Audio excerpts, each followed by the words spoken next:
BJP का 3 सदस्यीय delegation रविवार को अयोध्या में रेप पीड़िता से मुलाकात करने पहुंचा। प्रतिनिधिमंडल में बीजेपी के राज्यसभा सांसद बाबूराम निषाद, यूपी सरकार के मंत्री नरेंद्र कश्यप और राज्यसभा सांसद संगीता बलवंत पेंद शामिल थे।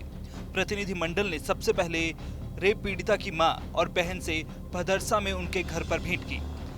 लड़की के पिता नहीं है, पीड़िता लड़की अति पिछड़ी जाति से है। बाद में बीजेपी के दोनों नेताओं ने पीड़िता से अस्पताल जाकर मुलाकात की। पीड़िता पिछले 2 दिनों से अस्पताल में भर्ती है, वो 2 महीने की गर्भवती भी है। बाद में बीजेपी के दोनों नेताओं ने सर्किट हाउस जाकर अयोध्या के डीएम और एसएसपी के साथ बैठक की। इस मामले में अब तक हुई कार्रवाई की जानकारी ली। अयोध्या के केस में दोनों आरोपी राजू और समाजवादी पार्टी के नेता मोहित खान जेल में है। मोहित के अवैध निर्माण पर बुलडोजर चल चुका है। अब उसके 2 मंजिला शॉपिंग कॉम्प्लेक्स को गिराने की तैयारी की जा रही है। बता दें, मुलाकात के बाद नरेंद्र कश्यप ने कहा है कि पीड़िता से पूरी बात की गई है। जो चीजें समझ में आई हैं, उनका संज्ञान लिया है। रिपोर्ट राष्ट्रीय नेतृत्व को भेजी जाएगी। उन्होंने कहा कि अखिलेश यादव पीडीए की बात करते हैं, लेकिन मछुआरे समाज की बेटी का दर्द उन्हें सुनाई नहीं पड़ रहा। गरीब और असहाय की पीड़ा उन्हें समझ नहीं आई। आज हम तीनों डेलीगेशन के सदस्यों ने, मैं श्री बाबूराम निषाद जी, बहन संगीता बलवंत जी, हम तीनों ने पीड़िता की मां से बातचीत की है, उनके दर्द को समझा है और निश्चित किया है कि जो जो घटनाएं हुई हैं उसकी पूरी जानकारी भारतीय जनता पार्टी के हाई कमान को देंगे। दोषियों के खिलाफ और क्या क्या आपराधिक कार्रवाई कानून के सम्मत हो सकती है, उसको करने के लिए संतुति करेंगे।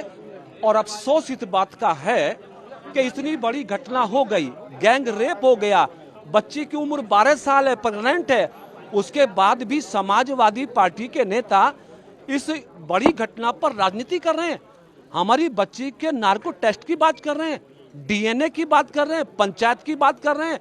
हम कहेंगे कि प्रदेश देश की जनता देख रही है। जो समाजवादी पार्टी पीडीए की बात कर रही थी, अरे निषाद समाज भी तो पीडीए का हिस्सा है, वो कैसे बोल रहे हैं? मैं समझता हूं कि इसका जवाब समाजवादियों को देश और प्रदेश में देना पड़ेगा। बच्ची के साथ डेलीगेशन, हमारी पार्टी सरकार खड़ी है, हर तरह की मदद की जाएगी, एक भी अपराधी बचेगा नहीं। मिट्टी में मिलाने का काम हमारी सरकार करेगी। तो वहीं राज्यसभा सांसद बाबूराम निषाद ने कहा कि वो यहाँ कहकर जा रहे हैं कि राजनीतिक दल में नेता होते हैं, लेकिन इस तरह की घटना के साथ खड़े नहीं होते। लेकिन समाजवादी पार्टी के नेता ऐसे लोगों के साथ खड़े हैं, अपनी बात केंद्रीय नेतृत्व को रखेंगे।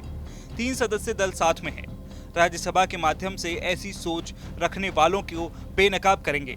परिजनों ने कुछ मांग भी की हैं, यूपी सरकार उनकी मांगे पूरा करेगी। ये डेलीगेशन यूपी सरकार से आग्रह करता है कि सहायता राशि 5 लाख से बढ़ाकर 25 लाख कर दी जाए। तो वहीं उन्होंने समाजवादी पार्टी पर आरोपी को बचाने के नाम पर घटिया राजनीति करने का आरोप भी लगाया। निषाद ने कहा कि वो पीड़िता के केस को संसद में उठाएंगे। उन्होंने कहा कि अयोध्या पुलिस इस मामले में रेप पीड़िता और दोनों आरोपियों का डीएनए टेस्ट कराएगी। कहा गया है कि इस केस का जल्द से जल्द ट्रायल कराकर आरोपियों को सजा दिलाने का फैसला हुआ है। दूसरी ओर यूपी के डिप्टी सीएम केशव प्रसाद मौर्य ने आरोप लगाया है कि आरोपी मुसलमान होने के कारण सैफई परिवार उसे बचाने की कोशिश कर रहा है।